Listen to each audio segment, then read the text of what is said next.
ସାଙ୍ଗମାନେ ଆଜିର ଏଇ ଦୁନିଆରେ ଆପଣଙ୍କ ମୂଲ୍ୟ ଆପଣଙ୍କ ଚରିତ୍ରରୁ ନୁହେଁ, ବରଂ ଆପଣଙ୍କ ମୂଲ୍ୟ ଆପଣଙ୍କ ବ୍ୟାଙ୍କ ବାଲାନ୍ସରୁ ମୂଲ୍ୟାଙ୍କନ କରାଯାଏ। ଯଦି ଆପଣଙ୍କ ପାଖରେ ପଇସା ଅଛି ତ ଆପଣଙ୍କ ସାଇଲେନ୍ସ ବି ଲୋକମାନଙ୍କୁ ଇଣ୍ଟେଲିଜେଣ୍ଟ ପରି ଲାଗେ। ଆଉ ଯଦି ପାଖରେ ପଇସା ନାହିଁ ତ ଆପଣଙ୍କ ସଚ୍ଚା ଚରିତ୍ର ବି ଲୋକମାନଙ୍କୁ ବୋକା ପରି ଲାଗେ। କ୍ୱେଶ୍ଚିନ୍ ଏଇଆ ନୁହେଁ କି ପଇସା ଆବଶ୍ୟକ ନା ନାହିଁ, ବରଂ କ୍ୱେଶ୍ଚିନ୍ ଏଇଆ କି କ'ଣ ବିନା ପଇସାରେ ମଣିଷ ଏଇ ମତଲବୀ ଦୁନିଆରେ ସ୍ୱାଭିମାନ ସହିତ ଯାଇପାରିବ? ସତ୍ୟ ହେଉଛି ବହୁତ କଡ଼ା ସାଙ୍ଗମାନେ। ବିନା ପଇସାରେ ସମ୍ପର୍କ ବଦଳିଯାଏ, ବିନା ପଇସାରେ ବ୍ୟବହାର ବଦଳିଯାଏ, ଆଉ ବିନା ପଇସାରେ ସମ୍ମାନ ଧୀରେ ଧୀରେ ଗାୟବ ହେଇଯାଏ। ସେଇ ଲୋକମାନେ ଯେଉଁମାନେ ଦିନେ କହୁଥିଲେ କି ମୁଁ ତୋ ସହିତ ସବୁବେଳେ ରହିବି, ଖରାପ ସମୟରେ ସେଇ ଲୋକମାନେ ସବୁଠୁ ପ୍ରଥମେ ମୁହଁ ମୋଡ଼ି ଦିଅନ୍ତି। ହେଲେ ପ୍ରକୃତ କ୍ୱେଶ୍ଚିନ୍ ଏଇଠି ଅଛି, କ'ଣ ସ୍ୱାଭିମାନ କେବଳ ପଇସା ହେବା ଦ୍ୱାରା ଆସିଥାଏ? କ'ଣ ଆତ୍ମସମ୍ମାନ ଏଟିଏମ୍ ମେସିନ୍ରୁ ଆସିଥାଏ? ନା ସାଙ୍ଗମାନେ, ସ୍ୱାଭିମାନ ମଣିଷ ଭିତରେ ଥାଏ, ପକେଟ ଭିତରେ ନୁହେଁ। ମୁଁ ଆପଣମାନଙ୍କୁ ଆତ୍ମସମ୍ମାନର, ସ୍ୱାଭିମାନର ତିନୋଟି ପ୍ରକୃତ ସ୍ତମ୍ଭ ବିଷୟରେ କହୁଛି।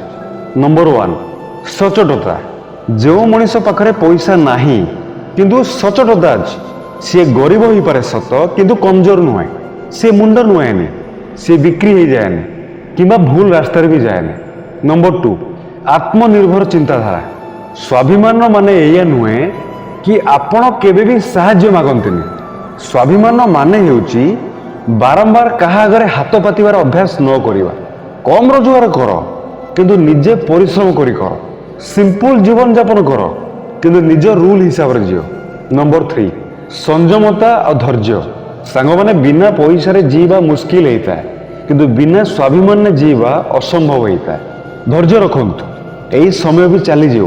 ଆଉ ଯେଉଁମାନେ ଆଜି ଆପଣଙ୍କୁ ନଜରଅନ୍ଦାଜ କରୁଛନ୍ତି, କାଲି ସେଇମାନେ ଆପଣଙ୍କ ସଫଳତାର ଉଦାହରଣ ଦେବେ।